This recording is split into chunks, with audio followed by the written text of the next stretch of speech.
Good morning, guys. Welcome back from break. I just wanted to give you a heads up on the notes for biotechnology. The biotechnology web quest is due tomorrow. I moved the date, and then our worksheet will be due on Friday. I changed those 2 dates, and we'll change others to accommodate those changes. So I'm going to share my screen and it kind of lets you know where the notes are and how we're doing on that. So let's go to that.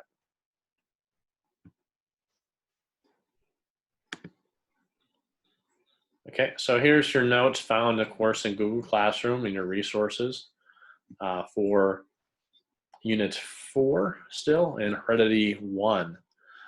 Let's not worry about quizzes or tests or anything like that right now on this stuff. Let's just go through the material. Biotechnology, genetic engineering, as you may have heard some of the GMOs.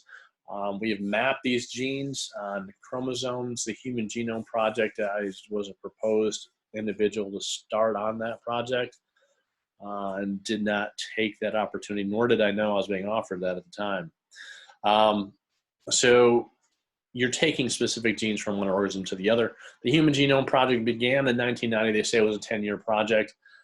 2003 was the end. They mapped the entire human genome, which sounds, oh, they took a DNA molecule and just, no, huge. 3 billion base pairs, as you know from your transcription translation, just unbelievable. So you technically are going 30 billion divided by 3, which gets you your number of amino acids. So 20,000, 25,000 genes. Does that mean we're going to mutate to different ones? And there might be more. That's possible. We'll keep track of that, hopefully. Great plants have 3,000 genes, 30,000 genes, whereas the comparison to human genome is slightly, it has an understatement, different. So DNA fingerprinting, we use this a skeleton. We used to call it, and here it doesn't. Gel electrophoresis is the name of it. You can pre-diagnose genetic disorders.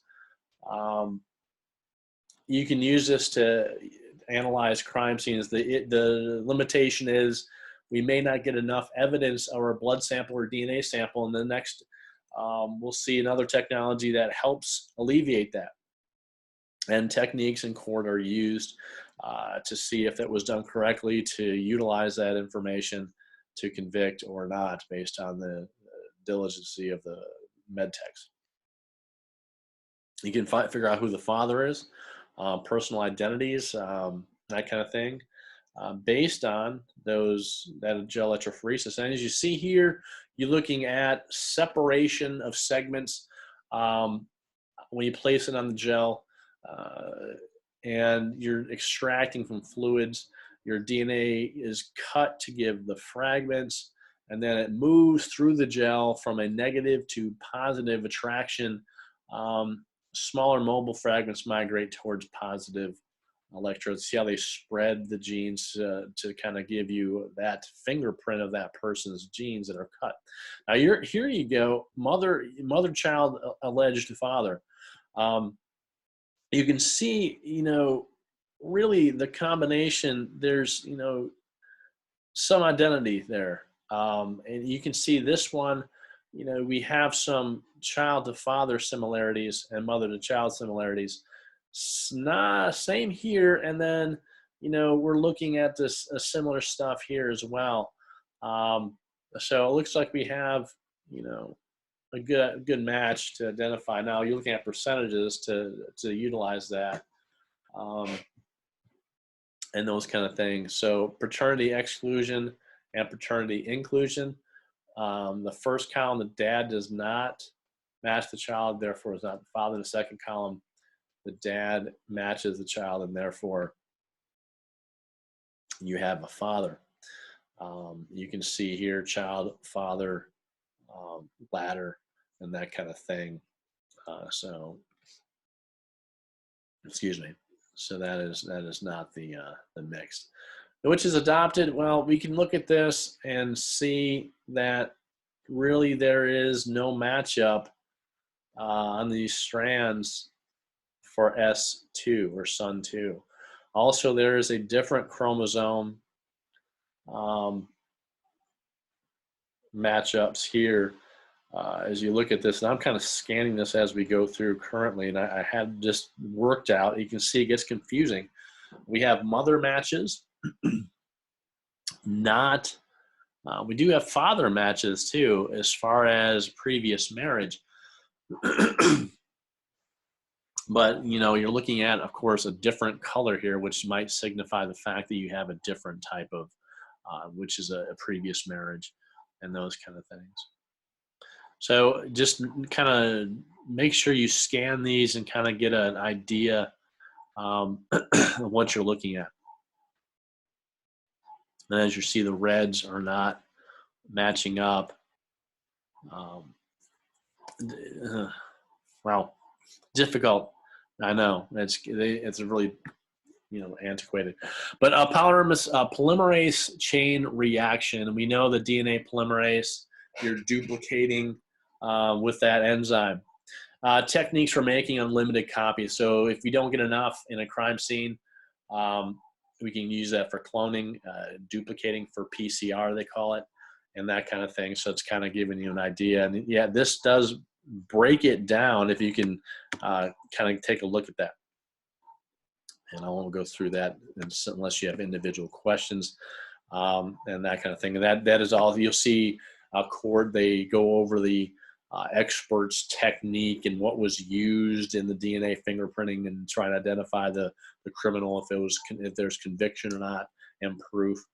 You'll see that a lot. That's why it's good to take notes. Procedure, that's where lab reports really come into play here. Recombinant DNA organisms are combined. As you see, we're at 11, 16 slides. Two organisms combined, gene spliced, manufacturing of insulin, anti-cancer medications, natural pesticides, and those kind of things. So those are recombinant. You're combining different organisms or splicing organisms, that kind of thing. The huge, why don't we use cloning? Well, there's some pros and cons. Saving endangered species, identical copy of the gene as organisms produced.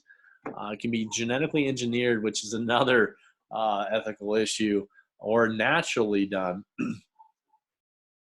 The cons of this is there's some genetic disorders or more health problems are produced or not detected. But understanding cloning, you're injecting the identical traits and genes, and then it starts to grow on its own once we start to get mitotic divisions. So then we get something that's grown. Okay, you can't have a full-grown thing put together like Frankenstein, but you have stem cell growth. And then we have gene therapy. Normal gene is inserted into an absent abnormal gene. We're looking to produce the correct proteins. Limited success on this. Host often rejects injected genetic material, just like a transplant for an organ. And stem cells can replace the tissue that is deficient due to disease or damage. So we're looking to using stem cells to help the adjusted genes change or operate proficiently. Gene repairing virus, interesting. Kind of going through biotech companies' target here. We have a patient, number one, with cystic fibrosis. Your missing genes are placed inside a specifically modified, which is scary, virus. The virus is inhaled by the patient, which as we know with COVID, and I'm not going to go deep into that because carries a missing gene sequence into a lung cell. The cell is supposed to start producing proteins that prevent cystic fibrosis. And if you might know, cystic fibrosis is in the lungs, which starts to make fibrotic material and cysts in those lungs, and of course will cause different health issues, as you can imagine. Now here's something that we're looking at: artificial selective breeding. We want that desired trait to be naturally selected, either survival of an animal, crops surviving, be hybrid, and those kind of things. Offspring often sterile. Horse plus donkey equals a mule. you know, you have a hybrid of animals. We do it with plants a lot, like crops and things like that. So that's your resources for your next two worksheets. Hopefully you get that done. Remember, don't stress out, but you know, do as much as you can. We are now, as you may have heard, giving grades and points for this. Okay, guys. Thanks. And if you have any questions, of course, office hours 10 to 12, and we're good to go.